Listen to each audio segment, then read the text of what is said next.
na primeira parte da aula a gente fez o exercício, né, e o objetivo do exercício era especificar o motor elétrico. E quando a gente fala de especificação de motor elétrico, são 3 parâmetros muito importantes que o engenheiro mecânico tem que entregar para o engenheiro eletricista na hora de especificar o motor. Esses parâmetros são potência, no nosso caso a gente achou uma potência de 13,79 cavalos, rotação 716 RPM e o momento torsor de 13.793,9 kgf vezes milímetro. A gente converteu aqui para kgf vezes metro, que deu 13,79, daria 13,8 arredondando, né, kgf vezes metro. Bom, então eu vou mostrar para vocês o seguinte, ó. Deixa eu projetar aqui. Esse é um catálogo da WEG, né, acredito que todos saibam, WEG é um fabricante nacional, né, de renome mundial, né, a WEG exporta e fabrica vários componentes elétricos, referência mundial em termos de motores elétricos. No Brasil, assim, são produtos de altíssimo desempenho, boa qualidade, não perde para nenhum outro produto, tipo Siemens. A WEG, né, tem padrões aí bem compatíveis com fabricantes internacionais, como Siemens, Klockner-Miller, Schneider Electric e por aí afora. Tá? Não está patrocinando a aula, mas, no entanto, eu gosto de falar porque é fabricante nacional, né? A sede é em Jaraguá do Sul, Santa Catarina. Bom, a gente entra no site da WEG, vocês vão ter lá várias informações, inclusive os catálogos. Eu baixei esse catálogo de motor, que é a série W22 da WEG, tá? Então o catálogo completo está aqui. Ele é um catálogo, inclusive, até didático, para falar a verdade. Porque, além de trazer os parâmetros, o catálogo explica vários parâmetros, né? Como que funciona, faz referência a leis, normas, portarias, né? E bem completo.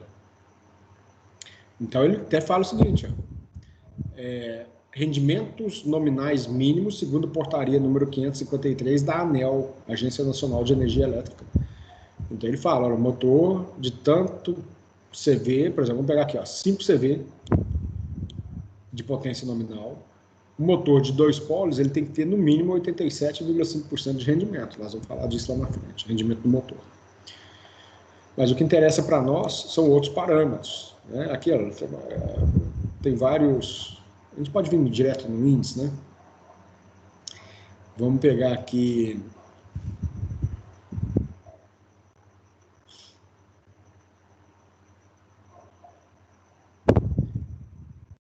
dados mecânicos, ó. Esse aqui que a gente está buscando, página 42 ali mais ou menos. Vamos dar uma olhada lá. Se bem que dados mecânicos e dados elétricos, vai estar na interface dos dois. Então eu vou lá na página 34. Ó, já caiu direto aqui. Exatamente essa tabela.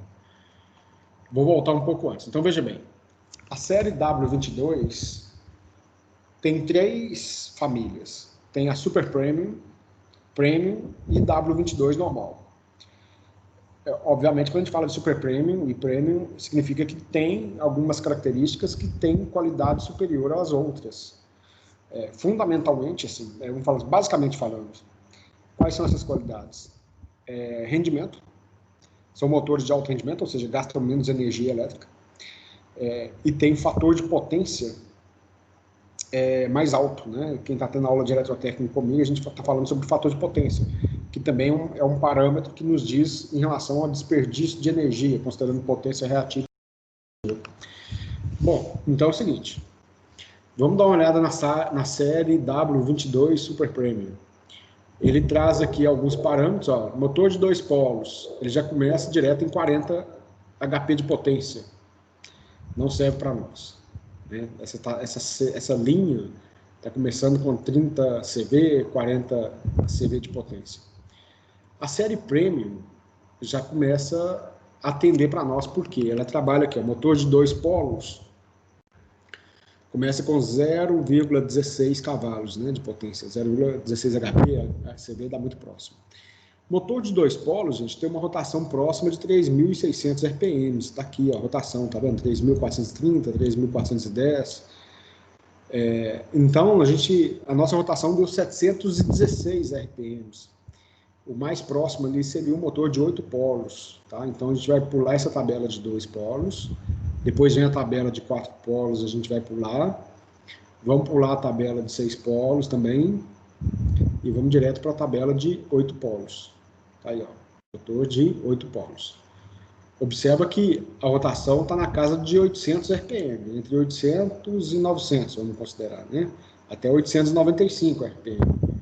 Marcos, diga, Marcos. Isso é padrão? Quanto maior o número de polos, menor a rotação? Isso. Eu vou até explicar para vocês aqui, ó. É que tem a ver com a potência, né? Tem a ver, aqui, ó. Deixa eu voltar aqui, ó.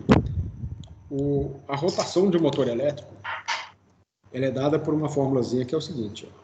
A rotação do motor, em termos de parâmetros elétricos, é 120, que é uma constante, vezes a frequência da rede, dividido pelo número de polos. Então, o número de polos é o número de polos magnéticos do estator do motor. Daqui a pouquinho a gente vai falar disso, começa a falar disso. Então, a gente tem sempre números pares de polos, 2, 4, porque no magnetismo você tem polo norte e polo sul. Então, é possível a gente ter 2 polos. O que é motor de 2 polos? Basicamente é um estator, né? Grosseiramente falando, seria isso daqui, ó. Norte e sul, e aqui dentro você tem um rotor do motor, ou induzido, né? Assim, ó, desse jeito, sabe? Mas então, ou seja, fazendo um desenho, seria polo norte e polo sul, e aqui dentro você tem um rotor, ó, norte e sul. Motor de 4 polos, eu dobro a quantidade de polos aqui, ó, norte e sul. Motor de 6 polos, aí o desenho não ficaria certo, né? Mas a gente precisaria de alinhar geometricamente, dividir as distâncias, então agora a gente tem 6 polos. E o motor de 8 polos é isso aqui, ó. Ok? Então veja bem, quanto maior o número de polos, mais caro o motor também. Então, mas, Marco Túlio, oi. Nesse caso aí, a quantidade de polos, ela vai afetar diretamente na rotação? Vai. Observa que quanto maior a quantidade de polos, menor a rotação do motor. Então, inversamente proporcional. É inversamente proporcional. Então, vamos fazer um exemplo aqui, ó. Um motor de 2 polos. 120, pode falar. E no caso, o motor que tem maior número de polos, no caso, então, seria 8 polos ou tem mais? Não, tem mais, mas aí começa a ficar mais caro. E tem fabricante que nem fornece acima de 8 polos. Porque fica inviável. Por exemplo, um motor de 2 polos, eu vou chutar, né? Imagina um motor de 5 cavalos. Vamos fazer uma pesquisa? Eu vou falar a verdade, eu estou desatualizado em termos de preço, sabe? Se a gente jogar aqui no Google, motor trifásico,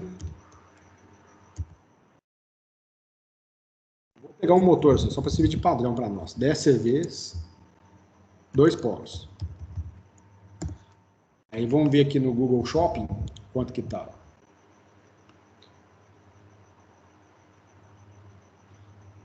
Eu já vi um preço em torno de... esse aqui motor VEG, R$ 4.119, 4.120, tá?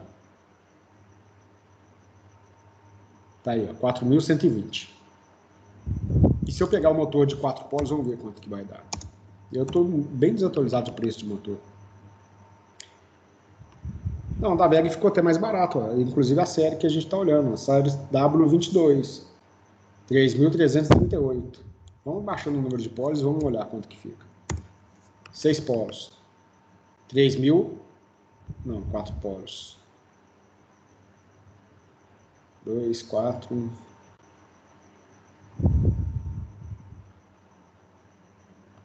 Ó, 6 polos, mas de outro fabricante, ó. Né, já ficou meio difícil de achar aqui, tá vendo? Na loja do mecânico aqui tem, ó. É bom fazer propaganda não, mas não sei quem nunca teve. Eu uso a loja do mecânico para fazer cotação de muita coisa. Loja do mecânico. Vamos pesquisar aqui. Motor trifásico.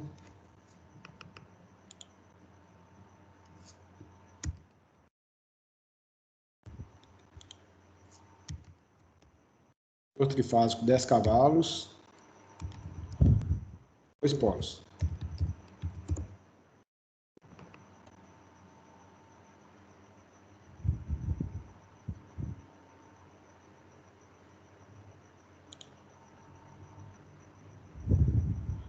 Hércules, motor Hércules, essa marca que eu nunca trabalhei com ela, só conheço de nome realmente assim. Mas está aqui, ó, 3.515 cavalos, né? 2.965. Acho que se a gente ficar no Google lá vai ser melhor mesmo. Bom, então, mas o que eu queria mostrar é que motor de 6 polos aqui, ó,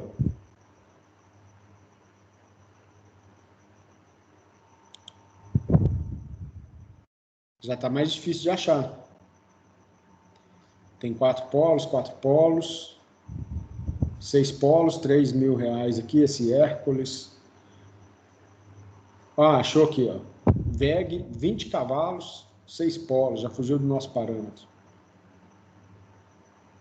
Vamos colocar agora 8 polos, só para vocês terem uma ideia. Vamos ver se a gente consegue achar motor de 8 polos. Acho que não achou nenhum, não. Entenderam? O ponto que eu quero chegar é o seguinte.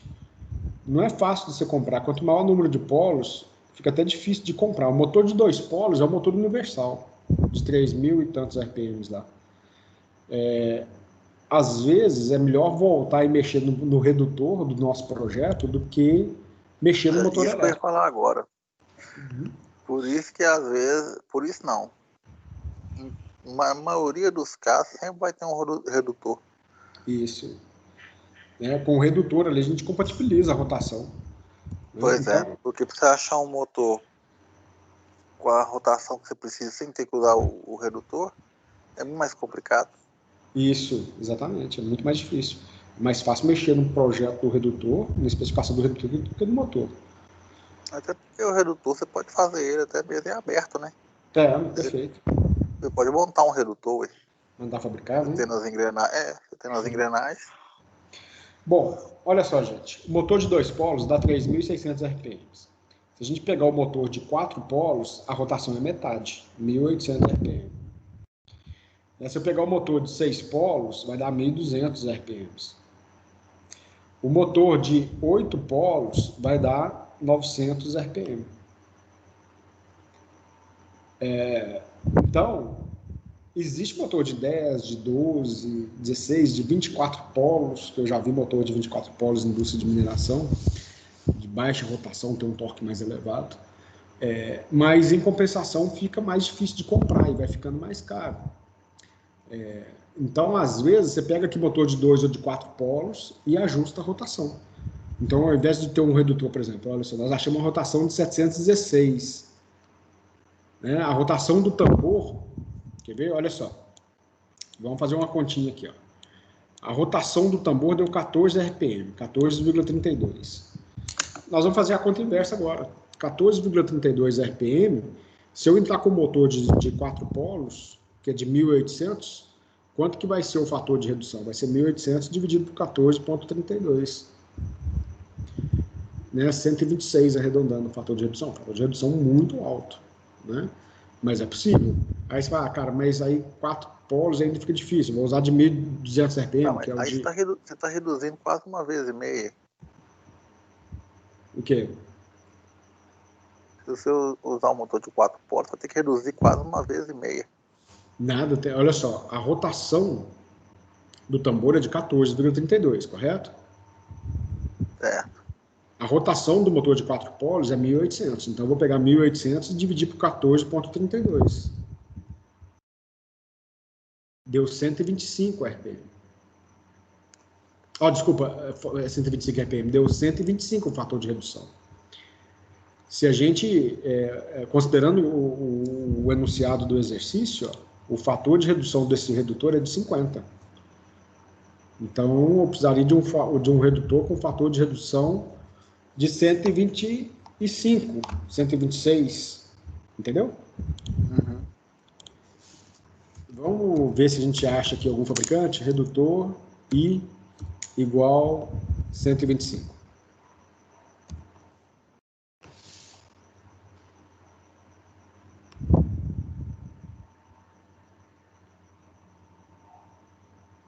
Tinha um fabricante de redutor aqui em Belo Horizonte, que eu não sei se ainda tem, que é Flender. É um redutor muito reconhecido. Redutor Flender. Acho que eles devem ter mudado de nome. Ô, Aqui. Marcos, Diga. no caso desses polos do motor elétrico, é a mesma coisa que as bobinas? É exatamente, a quantidade de bobinas. Nós vamos falar disso daqui a pouco, mas é isso mesmo. Ah, tá. Ah, olha só, gente. Flender, a fábrica era aqui, ainda é aqui em Contagem, ali na Praça da Semig mesmo, né? Bem atrás ali daquela siderúrgica Altivo, acho que é Altivo. Então mudou de nome, né? GBS se chama. A gente entraria aqui no catálogo do fabricante, pegaria um redutor com um fator de redução de 125, se existir. Né? O redutor eu não tenho muita experiência para poder falar assim de cabeça o que dá e o que não dá. Eu teria que consultar o catálogo de fabricante aí, e olhando realmente os parâmetros, né, do fator de redução do redutor. Ok?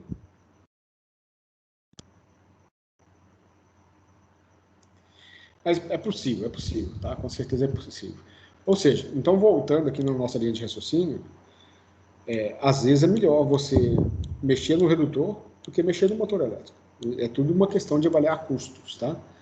Mas, beleza. Então vamos voltar na tabela aqui da VEG, e a gente estava falando sobre isso. Motor de 8 polos. Observa que a gente não vai conseguir um motor com rotação inferior a 800 RPM seguindo esse catálogo da VEG, porque ele trabalha até 8 polos. Se a gente migrar aqui, ó, 8 polos, ele já vai mudar para outra série. Aí começa lá em 2 polos de novo. Essa série aqui é a série Premium. Vamos ver se na série Premium atende para a gente. A gente precisa de uma potência de 13,8 cavalos, que vai dar aproximadamente 13,8 HP. Observa que a gente tem 12,5 e depois pula para 15. Então nós vamos escolher o redutor de 15 HP. Tá aí, ó, 15 HP. Esse redutor de 15 HP na série Premium vai me dar um conjugado de 12,2 kgf vezes metro. Redutor não, motor. Aí eu estou falando redutor, né? Nem percebi. Um motor de 12,2 kgf por metro, que também não atende mais para nós, porque o nosso torque, ó, nosso conjugado, deu 13,79. Então, esse motor de 15 CV e uma rotação de 875 RPM não atende para nós, porque o conjugado dele é baixo, está abaixo do que a gente precisa. O que acontece se eu colocar esse motor nessa máquina? Vai queimar. O motor não vai conseguir nem partir a máquina, ele vai travar o eixo e vai queimar. É aquele negócio que você falou, né? O torque nunca pode ser menor, né? Não pode. E tem um parâmetro que a gente vai olhar daqui a pouco que chama curva de conjugado, que nós vamos entender melhor. A curva de conjugado é muito importante porque a gente precisa entender o comportamento da máquina. Observa que além do conjugado nominal, ele me dá conjugado de partida, tá vendo? O conjugado de partida dele tanto que é baixo, 2,1. O conjugado máximo, 2,7. E o conjugado nominal... Ah, não, desculpa, gente. Esse daqui é o CPCM, é o fator de redução do conjugado de partida sobre o conjugado nominal. Ou seja, o conjugado de partida é sempre maior, obviamente, do que o conjugado nominal. Vai dar 24, tanto, tá? Depois nós vamos entender a curva de torque do motor.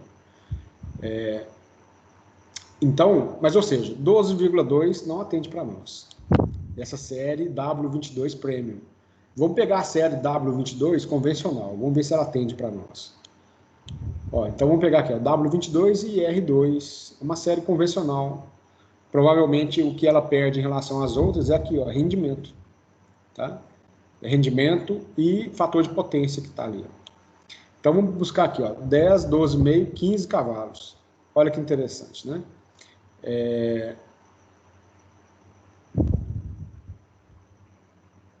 Esse motor de 15, Ah, mas aqui é 2 polos, então eu até assustei. Até me deu um gelo na barriga aqui agora. Estava olhando a tabela errada. Vamos buscar o motor de 8 polos.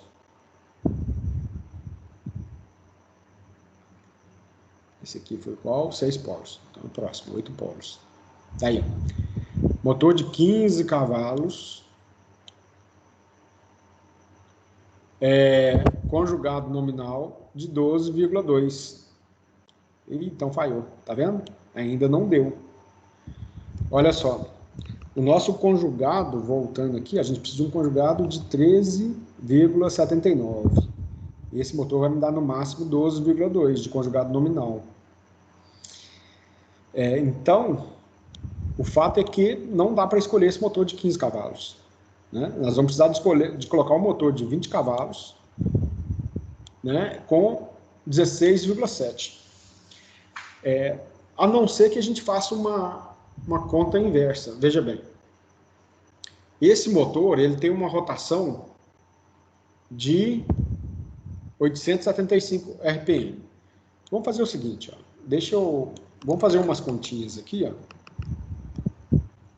Né? Depois eu mando isso para vocês também. Vamos fazer uma engenharia reversa. Né?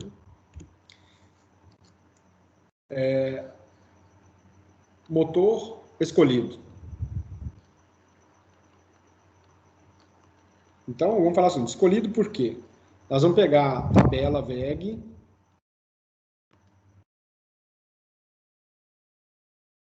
da série W22. Então, motor de 8 polos, né, eu vou colocar do jeitinho que a VEG escreve lá, o motor de 8 polos, 15 cavalos. Então, quando a gente pega o motor de 15 cavalos, ele tem, deixa eu escrever melhor aqui, ó, a potência nominal do motor, NM, 15 cavalos. O conjugado nominal do motor, 12,2 kgf vezes metro. E a rotação nominal do motor, 875 RPM. Bom, olha só. Vamos redimensionar o redutor. Por quê? Nós vamos ter que redimensionar o fator de redução dele. Redimensionamento.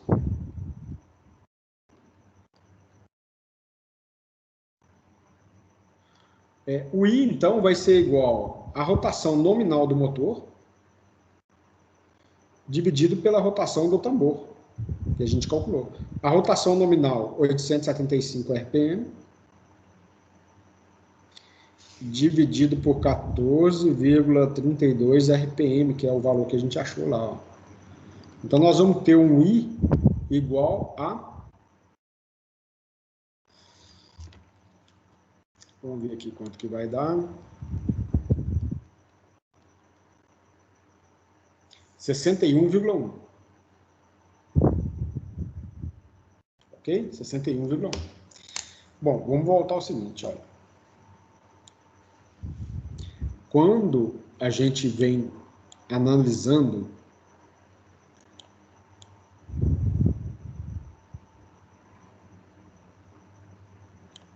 toda a sequência de cálculo que a gente fez do motor, né? Olha, a gente calculou o momento torsor, né? A gente calculou a rotação e calculamos a potência, ok? Bom, vamos ver se a gente consegue mexer na potência do motor.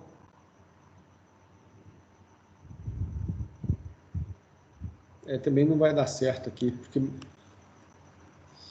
se a gente analisar fazendo a conta inversa, né, de trás para frente, a potência de entrada vai ser 15 cavalos,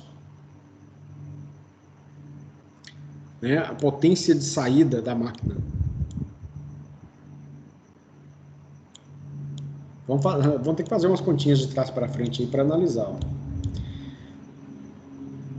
Então, a gente vai ter aqui um I de 61,1, é só para a gente mencionar o redutor. Se a gente fosse calcular a potência, né, não vai mexer em nada, não dá para usar esse motor. Mesmo se a gente alterar o fator de redução aqui do redutor, o conjugado requerido pela máquina, né, ele não vai ser compensado em função do redutor. Ou seja, esse motor não atende, nós vamos ter que escolher um outro motor com potência superior. Se a gente voltando para a tabela aqui, ó, a gente vai ter que consultar o motor de 20 cavalos, que vai me dar um conjugado nominal de 16,7. Então, nós vamos ter que mudar isso daqui. Ó.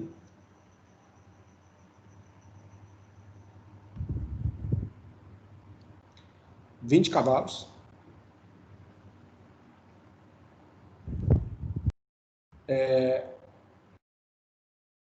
E o conjugado nominal dele de 16,7 kgf vezes metro. Ok? Bom, aí a gente vai precisar de calcular um parâmetro agora, que é o seguinte. Ó. Esse parâmetro é muito utilizado na elétrica, que é o percentual de carga do motor. Porque o motor ele não pode funcionar muito ao vazio. Eu vou explicar o porquê. O percentual de carga do motor vai ser igual à potência nominal. Na verdade é o inverso. É a potência requerida da máquina. Então nós vamos chamar o seguinte, a potência da máquina sobre a potência do motor. A potência da máquina é aquela potência que a gente calculou de 13,79, né? 13,79 cavalos. Dividido por 20 cavalos. Então aqui nós vamos ter um percentual de carga. Vocês já vão entender por que eu estou calculando esse parâmetro. De 68,9%.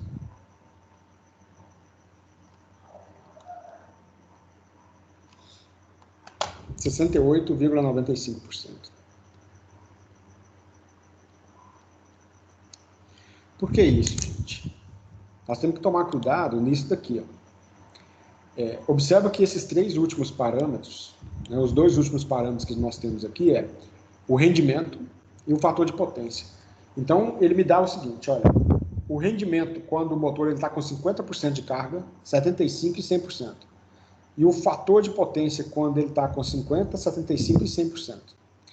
Se a gente observar esse motor, ó, olha que interessante. Com 50% de carga, o rendimento dele é 0,9 ou 90%. Com 75% de carga, 91%. E com 100% de carga, 90,5%.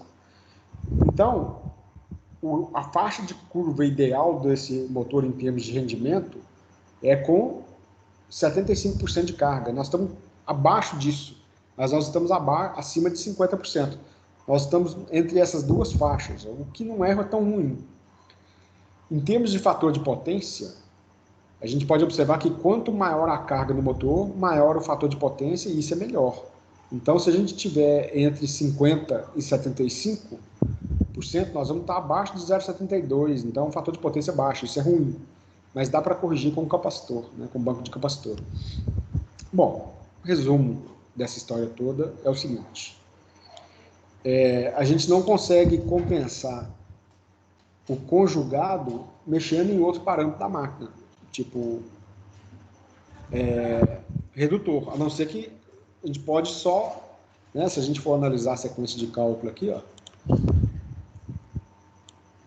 né, que a gente chegou lá no conjugado, conjugado, né, do motor é em função da potência de entrada, a potência de entrada foi em função da potência de saída e o rendimento total. Né? E a potência de saída da máquina, ela tem a ver com a velocidade de elevação da carga, né? Vamos voltar aqui, ó. e a própria carga. Ou seja, para a gente mexer na potência de saída, a gente precisaria de alterar esse parâmetro, que é a velocidade da carga ou o próprio peso que ela é capaz de suportar, que a máquina vai levar, o que não é viável. Né? A outra consequência seria onde? No rendimento total da máquina, mexendo no rendimento do tambor, rendimento do redutor e o rendimento do cadenal, que também isso não é muito efetivo. Ou seja, conjugado não dá para mexer muito não. Se fosse potência, a gente mexeria mais fácil, rotação mexeria mais fácil, mas tá vendo? Eu tinha até falado sobre isso, né? Que não dá para mexer muito em termos de conjugado. Né? A gente acabou escolhendo um motor de potência maior, porque a gente precisava de um conjugado maior. Se a gente colocasse um motor de 15 cavalos, mesmo a potência sendo acima da potência requerida pela máquina, o motor iria queimar, do mesmo jeito. Entendido? No projeto que vocês vão fazer contando para a prova, especificar o motor é isso. Vocês vão chegar a pegar uma tabela do fabricante, eu vou mandar essa tabela para vocês, vocês vão escolher o motor elétrico. Ok? Bom, o que tem de parâmetro nessa tabela que nós vamos precisar de analisar? Ó, ele tem potência, o modelo da carcaça, nós vamos falar, conjugado nominal, a gente já falou bastante até agora, aí tem uma série de conjugados, esse fator IP e M nós vamos entender também, momento de inércia aqui no nosso curso não precisa, tá? Daqui nós vamos passar direto para fator de serviço e os outros parâmetros daqui para frente. Então, deixa eu fechar isso aqui. E vamos falar de motor elétrico, então.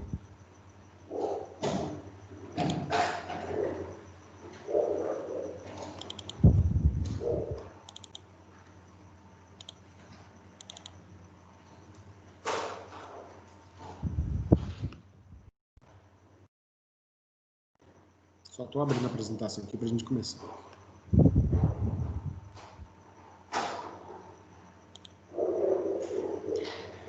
Gente, motor elétrico é uma máquina elétrica que transforma energia elétrica em energia mecânica. Né? O conceito básico de motor elétrico é esse. Tá? O motor elétrico, existem vários tipos diferentes de motor. Existem os motores de corrente alternada e os motores de corrente contínua. Tá? Motores de corrente alternada estão bastante difundidos. O motor de corrente contínua foi muito utilizado, principalmente pelo fato do motor de corrente contínua ele ter uma capacidade de ter o torque constante em função da rotação. Rotação baixa ou rotação alta, o torque é praticamente o mesmo. Né? Para a gente comparar, seria o seguinte. O motor de corrente alternada, a curva de torque dele dá um gráfico parecido com isso daqui. Ó, onde aqui a gente tem o conjugado, que é o torque, em função da rotação. O motor de corrente contínua, do tipo série, por exemplo, ele tem uma variação de torque parecida com essa daqui. Ó. Ou seja, o conjugado dele não varia muito. Tá? Ele dá um pequeno decréscimo. Mas observa que esse motor ele tem uma característica muito importante, que é o seguinte: o motor de corrente contínua, com rotação baixa, ou seja, quando o motor está parado, o torque de partida dele é altíssimo. Né? E isso daqui é o conjugado de partida. Deixa eu desenhar aqui. O conjugado de partida é quando o motor está parado, está com o eixo parado. O conjugado de partida está aqui e está aqui. Ó. O motor de corrente contínua, então, a principal característica dele é altíssimo torque em baixa rotação ou rotação nula, motor parado. Pronto, aí já tem uma aplicação muito grande na nossa disciplina, que são máquinas de transporte de carga, elevação de carga. Então, no passado se usava guindastes de alta capacidade, de alta tonelagem, era utilizado o motor de corrente contínua. Né, pela capacidade do motor de corrente contínua dar torque alto na partida. Outro exemplo cotidiano aí, né, até vivi muito isso em alguns anos aí, que é a locomotiva. As locomotivas, elas utilizavam o motor de corrente contínua na tração, né, justamente porque se a gente pegar um vagão carregado, vamos considerar o seguinte, em média 60 toneladas. Imagina a composição com 60 vagões, né, uma locomotiva do tipo Locotrol, que é chamada de tração distribuída, com 4 locomotivas distribuídas. Quanto que cada locomotiva vai ter que puxar de carga? Imagina tirar isso da inércia, né, a composição de trem avançando. E o motor de corrente alternada, em baixa rotação, o torque dele era muito baixo, né, e ele perde o torque em baixa rotação. Até que vieram os inversores de frequência, né, e dentro dos inversores de frequência tem um tipo específico que é chamado de inversor de frequência vetorial, que a principal característica desse inversor de frequência é garantir alto torque do motor a baixa rotação. Na verdade, não é nem isso, é manter a curva de torque do motor constante, independente da rotação. Vocês lembram que a gente estava fazendo umas continhas agora há pouco, que a rotação de um motor elétrico é igual a 120 vezes a frequência dividido pelo número de polos? Então, quando a gente olha para essa fórmula, só tem 2 maneiras de alterar a rotação do motor: número de polos ou frequência. Número de polos é ligação física. E existem alguns tipos de motores elétricos que eles têm 2 rotações, uma alta e uma baixa rotação, que é chamado de motor da Lander. Exemplo, torno mecânico, né?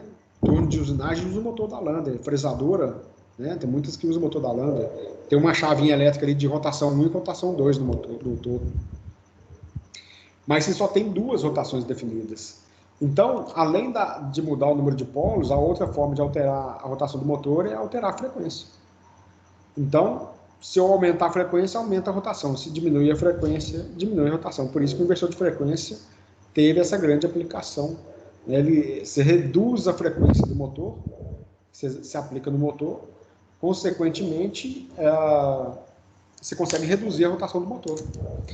Bom, o problema é que, até a década de 90, o inversor de frequência era caríssimo, porque a eletrônica não era tão desenvolvida igual é hoje, né?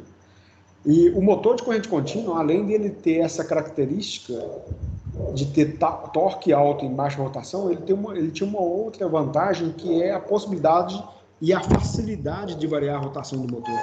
O motor de corrente contínua é muito simples. Se você variar a tensão elétrica que se aplica no motor, você varia a rotação. Então, o motor de corrente contínua é de 200 volts. Se aplicou 200 volts, ele gira 2.000 RPM. Se você aplicar 100 volts, ele gira a 1.000 RPM. Regra de 3 direto. E no motor de corrente alternada não é bem assim. Você tem que alterar a frequência. Alterar a frequência, eletronicamente falando, é difícil. Você tem que transformar a corrente alternada em corrente contínua, depois você transforma a corrente contínua em corrente alternada de novo. Tem um processo que chama PWM, né, que é modulação por largura de pulso, que faz esse processo.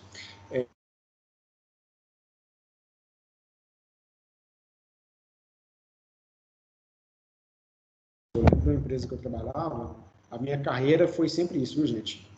Mecânica e elétrica, mecânica e eletroeletrônica, né? Eu já trabalhei de mecânico, depois eu comecei minha carreira como mecânico, fiz curso de aprendiz de mecânico, aí comecei como auxiliar do estagiário do mecânico, né? Depois migrei para elétrica, fui fazer curso de elétrica, então teve empresa que eu trabalhei de mecânico, teve empresa que eu trabalhei como eletricista e eletrônico. Mas uma empresa que eu trabalhei na área de eletroeletrônica, a gente parametrizava o inversor de frequência com osciloscópio, todo analógico, tudo com trimpote, você tinha que colocar na bancada, pôr osciloscópio, fazer um monte de ajuste, gastava o dia todo parametrizando o inversor de frequência. Nessa época, o inversor de frequência era um equipamento caríssimo, então era melhor utilizar o motor de corrente contínua. Por exemplo, outro dia, eu acho que foi nessa turma, eu comentando que eu trabalhei na Santanense, em Itaúna, como eletrotécnico, e lá na Santanense, eu lembro de uma máquina que era alvejadora de tecido, ela tinha 28 motores de corrente contínua, né? O motor de corrente contínua, ele tem uma grande desvantagem, que ele precisa das escovas para ele funcionar, ele tem aquelas escovinhas. Em alguns tipos de motores, a escovinha não é tão uma escovinha, né? É um escovão. Um motor de locomotiva, por exemplo, é um cacete, não é escova ali. E a escova, ela é feita para desgastar, ela é feita de grafite e ela vai desgastar com o tempo. Só que se você não cuidar da manutenção e a escova gastar e o suporte do porta-escova encostar no computador, ele vai danificar o motor todo, se perde o motor, né? Então, a manutenção é mais cara. Bom, o que aconteceu?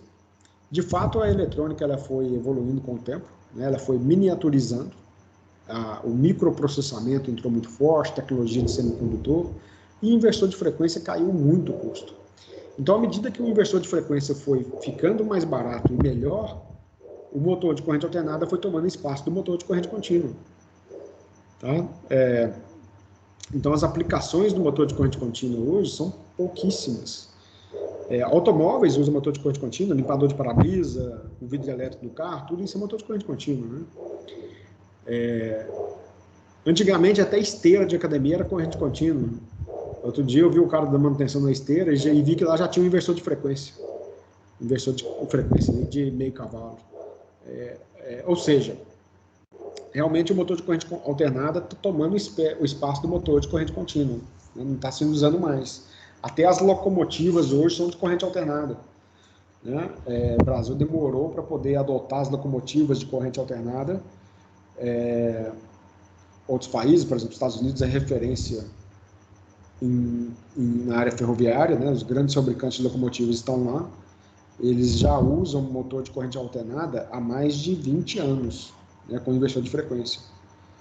No Brasil começou, eu posso falar quando começou isso, 2016 ou 2015, se não me engano. A Vale foi a primeira a trazer locomotiva com motor de corrente alternada, e usando nas minas do norte do país, né, que é a locomotiva SD70 da GM, da AMD, né? E depois a VLI começou a trazer e outros concessionários começaram a incorporar locomotivas de corrente alternada. Hoje em dia, a Vale, recentemente, ela colocou em funcionamento a primeira locomotiva elétrica, 100% elétrica, né, totalmente a bateria, né, que eles estavam fazendo teste. Bom, mas o fato é o seguinte: o motor de corrente alternada, nós vamos focar no motor de corrente alternada, tudo que eu ia falar de motor de corrente contínua é isso, tá? Motor de corrente alternada nós vamos dividir em 3 grupos, que é o motor monofásico, o trifásico e o universal. O motor universal, ele é chamado de motor universal porque ele funciona em corrente contínua e corrente alternada, e é muito utilizado em eletrodomésticos. Por exemplo, furadeira usa o motorzinho universal, tá? Então, nós temos o motor monofásico e o trifásico, que é referente à quantidade de fios que o motor precisa para poder ser ligado. Né? O monofásico são 2 fios, a gente fala monofásico, mas pode ser bifásico também, tá? A mesma coisa. E o trifásico, obviamente, são 3 fios, né? A gente pode ligar em tensões de 220, 440 ou 380 volts. O monofásico é 220 ou 127 volts. Os motores de corrente alternada, eles podem ser assíncrono e síncrono, todos dois. Né? Depois eu vou explicar por conta disso, tá?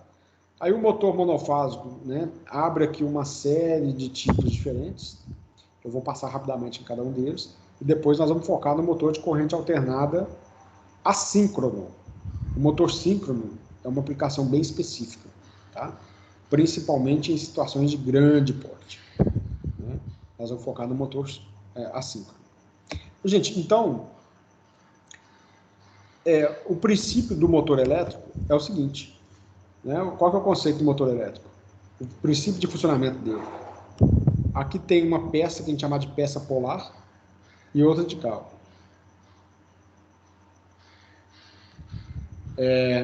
Aqui nós vamos enrolar um fio, nós vamos chamar isso aqui de bobina, ou estator. Aí eu pego a ponta do fio aqui, ó, vou trazer para outra peça aqui, e vou criar aqui um novo eletroímã. E pronto, aqui eu tenho agora 2 fios para ligar o motor elétrico. Né? Quando a gente ligar isso aqui numa fonte de tensão, né? Liguei lá num gerador de corrente alternada, na tomada, por exemplo, vai surgir aqui uma corrente elétrica. Essa corrente elétrica vai produzir um campo magnético aqui, ó, e vai gerar aqui um polo norte. Como aqui eu gerei o norte, aqui vai surgir um polo sul, e aqui o norte aqui, ó, e aqui o sul de cá. Vai surgir então uma série de linhas de força do campo magnético, né, do polo norte para o polo sul aqui, ó. Esse aqui é o campo magnético. Bom, o que a gente faz? Nós vamos pegar aqui um pedaço de fio, ó, e colocar aqui dentro desse campo magnético. Esse fio desse jeito aqui não acontece nada. Mas se eu conectar essa ponta com essa, e a variação da corrente alternada em cima desse fio produz, dentro desse fio aqui, ó, uma corrente elétrica. É uma corrente elétrica induzida. Ou seja, esse campo magnético induz uma corrente elétrica nesse rotor. Né? Por isso que ele tem o nome de induzido. É chamado de induzido porque se induz ali uma corrente elétrica. Essa corrente elétrica aqui, ela gera um outro campo magnético no rotor.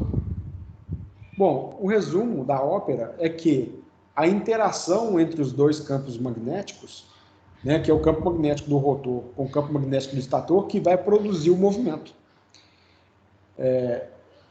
Esse é o princípio de funcionamento do motor elétrico. Então, por exemplo, vai surgir aqui uma força de atração, né? Porque nós vamos ter aqui, ó, um polo norte sendo produzido aqui em cima e um polo sul sendo produzido aqui embaixo. Esse sul vai repelir esse sul, só que ele vai atrair esse norte aqui, ó. Esse norte vai empurrar o norte para lá, só que ele vai atrair esse sul. Então nós vamos criar um movimento de rotação desse rotor desse jeito aqui, ó, no sentido horário. Tá? É o princípio básico de funcionamento do motor elétrico. Então observa que o motor elétrico ele tem duas partes. Uma é o estator, que é a parte de fora, é a parte que se cria um campo magnético para induzir a corrente elétrica no rotor, que também tem o nome de induzido. Quando a gente olha o desenhozinho de um motor universal, é isso daqui, ó. Tá aqui o estator, né, que é a bobina que eu desenhei para vocês, ó, e aqui existe também o rotor, tá bom? Esse rotor aqui é um rotor do motor universal, que ele funciona em corrente contínua e corrente alternada. Observa que aqui, ó, ele tem um comutador. O comutador é onde vem as escovinhas, que fica tendo contato aqui, ó.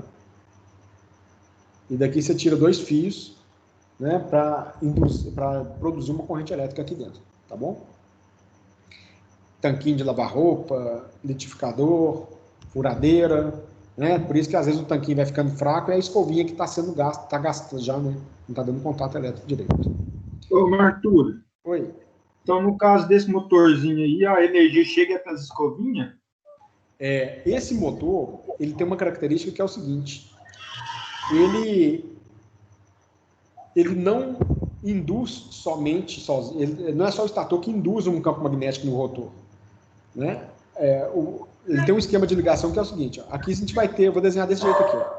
Isso daqui é o rotor, tá bom? Tá até representando aqui as escovinhas. Aí aqui nós vamos ter uma bobina que é do estator e outra bobina que é da outro estator, são duas bobinas do estator. A gente conecta esse fio com esse, ó, liga tudo em série e aqui você conecta a fonte na tomada. Então vai surgir uma corrente elétrica, essa corrente elétrica vai produzir um campo magnético aqui, ó, só que ela atravessa também o induzido e produz o outro campo magnético no induzido, entendeu? Então ela vai produzir um campo magnético aqui, ó, né, que vai ficar desse jeito assim, ó, que aqui vai ser norte e aqui vai ser sul. Só que ela vai produzir um campo magnético aqui dentro também norte e sul. Então essa escovinha serve para injetar corrente elétrica nas bobinas do rotor, né, que aqui tem um monte de bobina, e produzir aqui um campo magnético para fazer o motor girar. Ok? Aqui tem a ventoinha, né? O objetivo é refrigerar o motor, porque corrente elétrica produz calor, tá bom? Outra questão muito importante, gente, é o seguinte, ó. Observa que o estator, ele não é feito de um metal maciço, ele é feito de várias lâminas de aço prensadas. Né? Por que é feito de lâminas de aço? Se a gente volta, vou voltar não. Existe uma lei que é chamada de lei de Lenz. A lei de Lenz diz o seguinte, ó, se eu tiver um campo, vou pegar dois ímãs, polo norte, polo sul e polo norte. Então tem um campo magnético aqui, ó, com as linhas de força, tá? Aí eu vou pegar um pedaço de fio, né, e vou movimentar esse pedaço de fio dentro desse campo magnético. Né? Quando você tem um movimento relativo entre um condutor elétrico e um campo magnético, você induz nesse fio uma tensão elétrica e, consequentemente, uma corrente elétrica. Entenderam? Esse movimento ele tem que ser relativo. Eu posso deixar o fio parado e movimentar os ímãs, ou deixo o ímã parado e movimento o fio. Dá na mesma, você vai induzir corrente. Então, quando a gente olha para o estator do motor elétrico, ele, na verdade, é um metal, é um aço, o aço é condutor elétrico, é um aço que está dentro de um campo magnético de corrente alternada. O campo magnético de corrente alternada, ele é um campo magnético que está em movimento. Porque quando a gente analisa a corrente alternada, o CA é de corrente alternada, né? Quem está tendo aula de eletrotécnica e está revendo, né?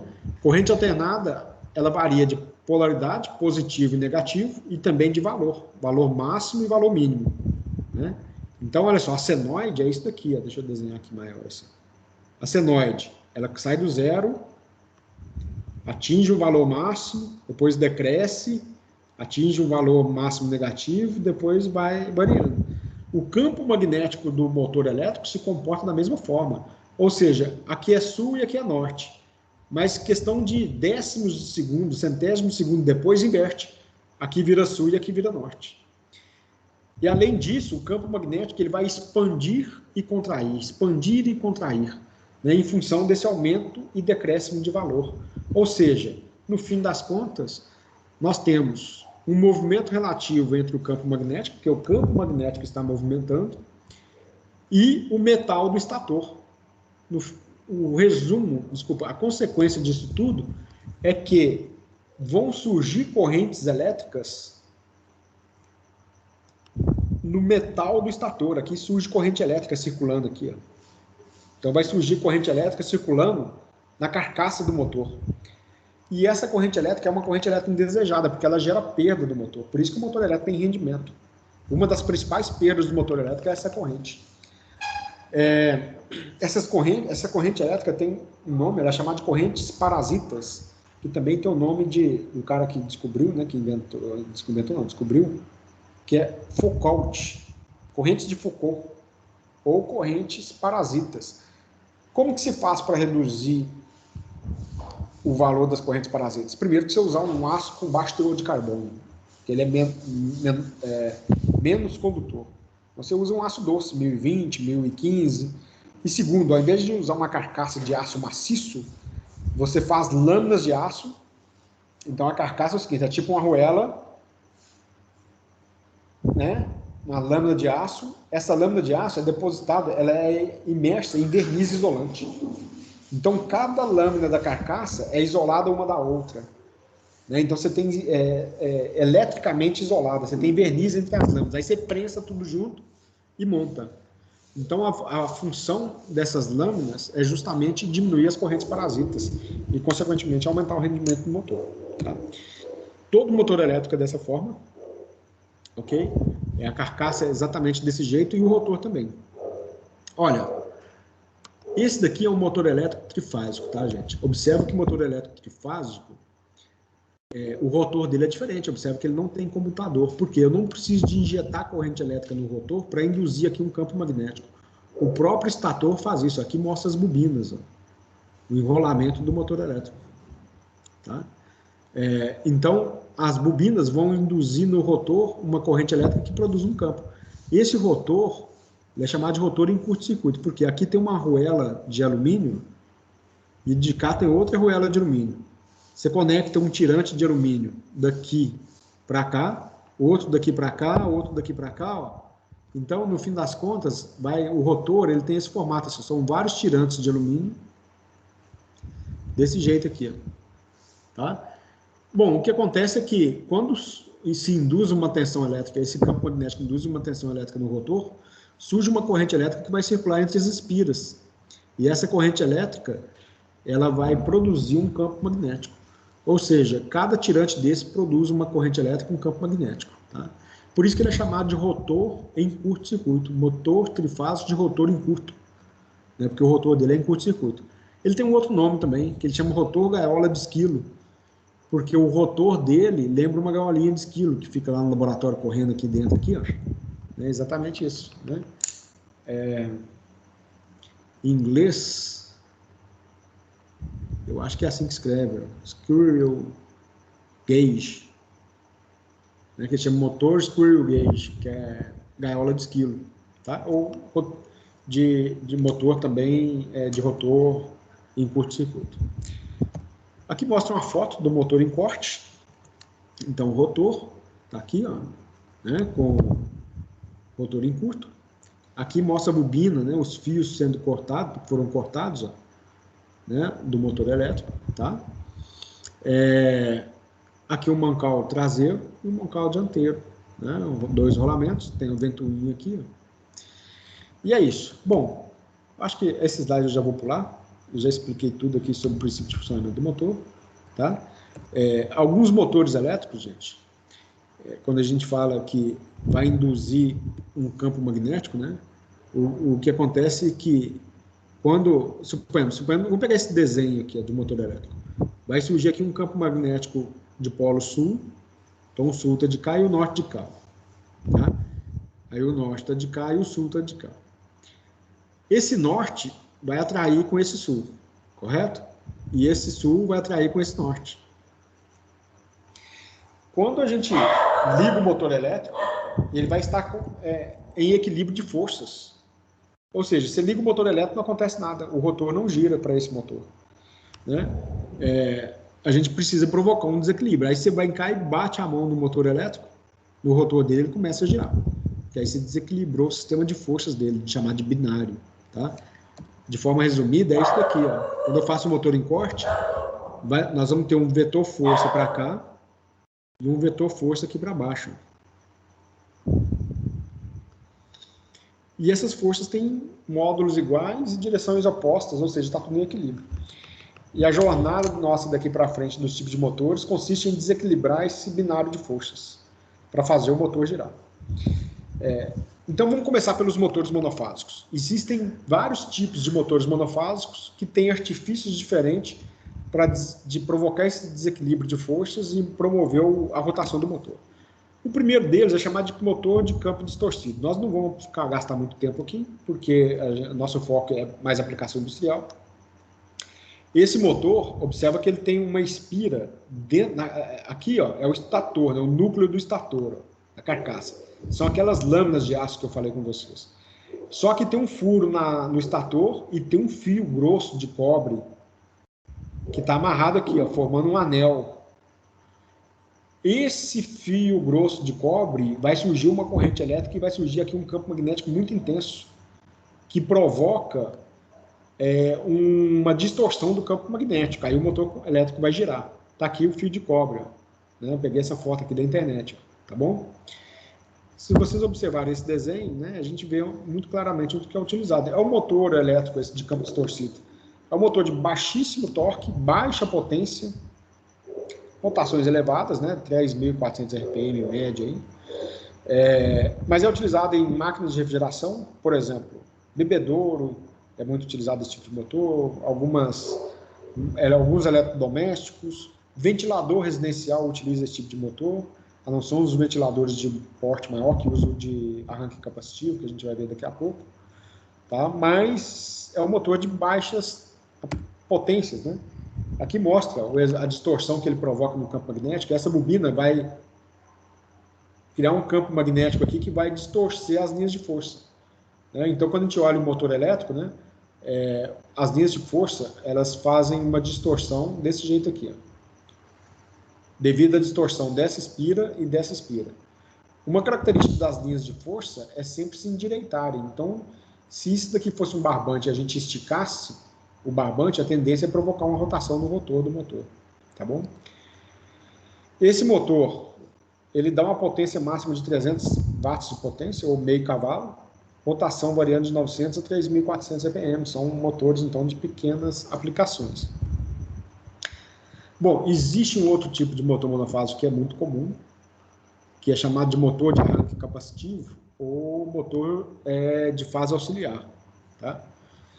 Esse motor é o seguinte, né? Vamos começar pelos dados principais dele. Né? É um motor de potência que vai de 1/6 de cavalo até 10 cavalos de potência, rotação variando de 1.425 RPM a 3.525, de acordo com o número de polos, né? 3.515, igual a gente já viu. Gente, esse motor ele tem uma corcova aqui em cima dele, ó, que é o capacitor. A função do capacitor é ajudar na partida do motor. E aqui tem o motor em corte. Aqui tem a vista explodida do motor, ó, aqui tem a carcaça do capacitor e o capacitor fica lá dentro. Tá? Esse motor ele também tem um interruptor centrífugo, que está aqui. O centrífugo ele serve para desligar a bobina auxiliar. O fato é o seguinte, como que ocorre a distorção do campo magnético nesse motor? Esse motor, ele tem um conjunto de capacitor e bobina, tá? E eu quero até passar para o próximo slide, não quero aprofundar nisso, vocês não são engenheiro eletricista. Mas na eletrotécnica, por exemplo, a gente está falando de circuito RL paralelo, RL série. Então, observa que aqui tem uma bobina, que nós vamos chamar de L, e aqui nós temos um capacitor, que nós vamos chamar de C. Isso daqui é chamado de diagrama de Fazor, né, na eletrotécnica, nós estamos estudando isso. O indutor atrasa a corrente elétrica, o capacitor atrasa a tensão. No fim das contas, nós vamos ter uma defasagem entre corrente e tensão do circuito de alfa, que é o cosseno alfa do circuito, fator de potência. Ou cosseno φ, cosseno alfa, dependendo da literatura. Tá? A função do capacitor é distorcer o campo magnético do motor e provocar o início de rotação do motor elétrico. Então, esse motor ele tem uma bobina auxiliar e um capacitor. A função da bobina auxiliar e do capacitor é criar um campo magnético distorcido para o motor elétrico começar a girar. Depois que o motor elétrico já estava girando, esse conjunto de bobina auxiliar e capacitor não tem mais aplicação. Tá? Então, existe um interruptor centrífugo, que a função dele é o seguinte: com a medida que a rotação do motor vai aumentando, com a força centrífuga, ele abre uma chave elétrica e desliga a bobina auxiliar e o capacitor. Não precisa mais deles. Não é? Bom, imagina um eixo girando assim. Ó. Nesse eixo, a gente vai ter uma pecinha aqui com uma esfera, por exemplo, e um gancho desse jeito assim. Aqui tem uma placa e aqui tem uns contatos elétricos, aqui e aqui. Ó. Quando a rotação aumentar, essas esferas vão tender a afastar do eixo. Aí elas vão trazer junto a placa que vai abrir um contato elétrico de carro. Aí abre o contato elétrico e desliga a bobina auxiliar e o capacitor. Dá para ouvir, quando você desliga o motor elétrico monofásico, ele vem diminuindo a rotação, a gente ouve o interruptor centrífugo rearmando. Aí está aqui a foto do interruptor centrífugo. Um defeito muito comum que acontece nesse tipo de motor é o capacitor queimar. Quando o capacitor queima, o capacitor queimou. Aí a bobina auxiliar não trabalha, não tem um capacitor, o motor não consegue girar. Você liga o motor, ele fica só vibrando. Aí você vai lá e bate a mão na polia do motor, no eixo do motor, ele começa a girar e funciona normalmente. Ali é o capacitor queimado, é só trocar o capacitor. Tá? Na maioria das vezes, mas pode ser bobina auxiliar queimada e interruptor centrífugo também estragado. É comum de acontecer, mas o mais comum é capacitor queimado. Então esse, gente, é um motor monofásico que é utilizado em algumas aplicações na área de engenharia mecânica, indústria, né? Não com muita frequência, mas algumas máquinas são acionadas com motor monofásico. Quando a gente olha a placa do motor, ó, na placa do motor tem esquema de ligação, tá aqui. Posso ligar o motor em maior tensão e menor tensão, mas qual que é a menor e a menor? Tá aqui, ó. Esse motor ele é projetado para trabalhar em 110 volts ou 220 volts. Dependendo do jeito como a gente liga. Menor tensão 110, maior tensão 220 volts. Então, tá aqui, ó, características desse motor. Esse tio com 1 indica que é um motor monofásico. Esse tio, na verdade, é o símbolo da senoide. Então, motor monofásico, a carcaça dele é C48, ele tem meio cavalo de potência, tá? 0,37 kW. Esse regime de serviço S1, nós vamos falar disso depois. A frequência dele é de 60 Hz e o fator de serviço é 1,25. O que significa fator de serviço de 1,25? Significa que se o motor é de meio cavalo, meio CV, vou arredondar as contas aqui, fica mais fácil. Imagina um motor de 10 CV com um fator de serviço de 1,25. Significa que ele aguenta até 12,5 CV sem queimar. Você pode requerer do motor até 12,5 CV. Então é uma sobrecarga realmente, não é sobrecarga, uma reserva de potência que o motor tem, que está ali, né? Que você pode usar do motor sem ele se danificar, tá bom? Veja bem, isso não é recomendável você operar no regime de serviço de forma permanente. No caso de sobrecarga mesmo. Aqui tem as correntes elétricas nominais do motor para 110 volts e para 220 volts. Tá? Rendimento do motor não tem. O IP21 nós vamos falar depois e o fator IPIN nós vamos falar depois.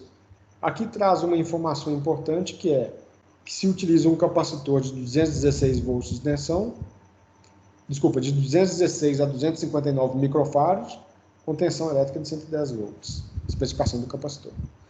Gente, motor monofásico de arranque capacitivo é basicamente isso que nós vamos falar, tá bom?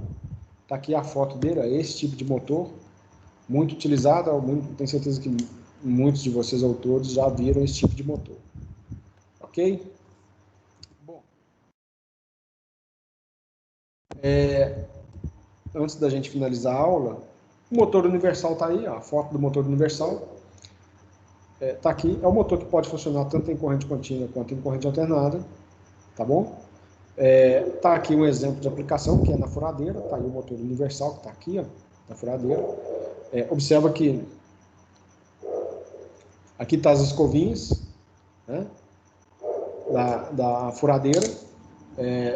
Esse motor, geralmente, em furadeira, ele funciona em corrente contínua, tem um conjuntinho de diodos aqui, ó, porque o gatilho para variar a rotação, né, da furadeira, você consegue variar a rotação, inverter a rotação.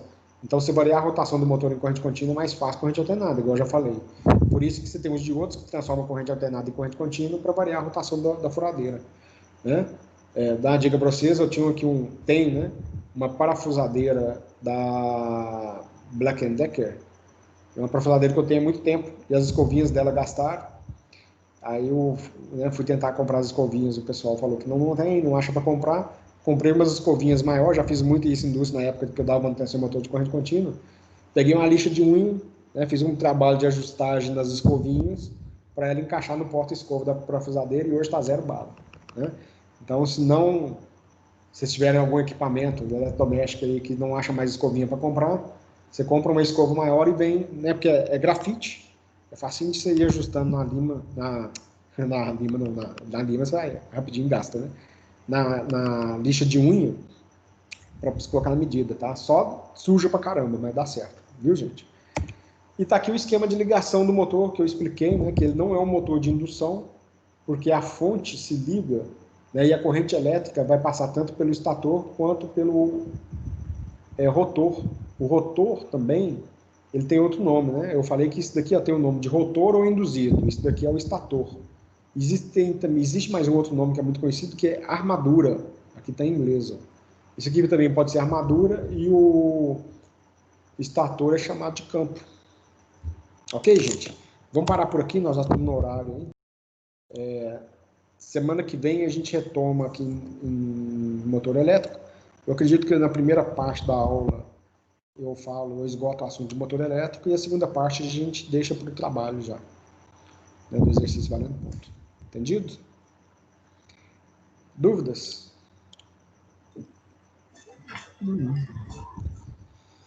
Ok, gente. Tá bom, então. Bom descanso para vocês, boa noite. Fiquem com Deus. Até semana que vem. Qualquer dúvida sobre o trabalho, só mandar o WhatsApp aí. Beleza, Marco. Valeu. Valeu, tchau, tchau. Valeu. Adeus. Boa noite para todos.